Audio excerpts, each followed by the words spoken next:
Hola, somos Marta e Judith, estudantes de galego da Universidade Autónoma de Barcelona.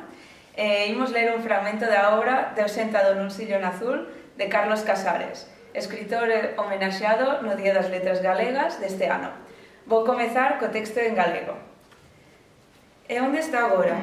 Cómodamente instalado no sillón orelleiro tapizado en azul, leo o periódico. A súa muller, Mariana, acaba de deixarle por riba da mesa camilla as pastillas e o vaso de auga, que toma distraídamente, sen levantar os ollos.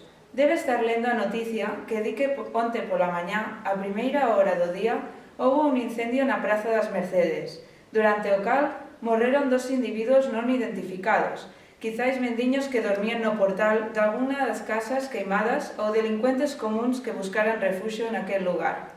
Seguramente os mesmos individuos que hai unos días roubaron pola noite o cepillo da igrexa de Santa Eufemia e acabaron reventando o peto nos baixos da Alameda. Pero el sabe, como sabe todo o mundo, aínda que non transcorreu moito tempo desde que concluiu o suceso, que non foi un incendio, senón un asalto ao cuartel de San Francisco, situado nas inmediacións da praza, en que os asaltantes non eran atracadores, senón membros dunha banda guerrilleira, a 4 dos cales mataron a tiros na casa onde se fixeron fortes, no camiño que vai o Monte das Caracochas.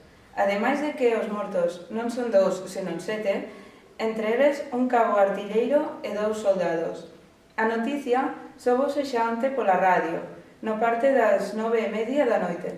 Falou en primeiro lugar o alcalde, para decir que o incendio se debera a un cortocircuito, orixinado nunha pera da luz defectuosa, na cabeceira da cama do dormitorio principal, e que as chamas que prenderan nunha manta se estenderan rapidamente pola madeira do teito e pasaran o resto da casa.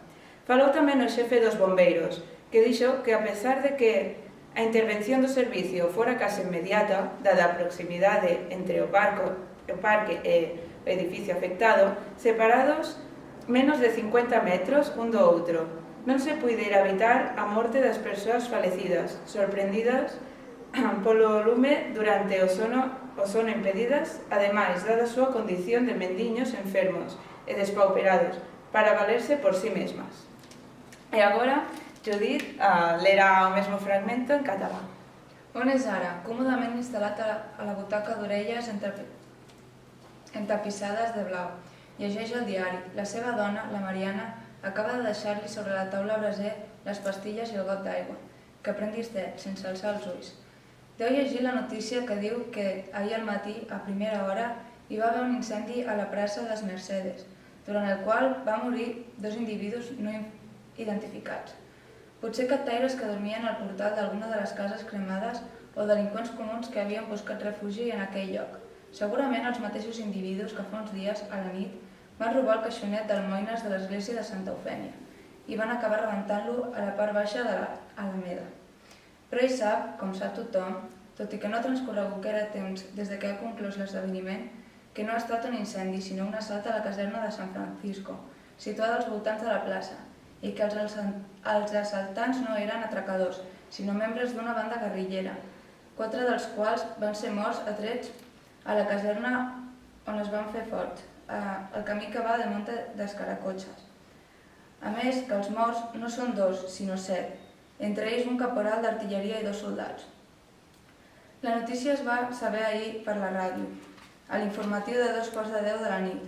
Al primer lloc va parlar l'alcalde per dir que l'incendi era degut a un curtcircuit originat en una pera de llum defectuosa, al calçat del llit de la cambra principal, i que les flames que havien pres en una manta s'havien estès ràpidament per la fusta del sostre i havien passat a la resta de la casa.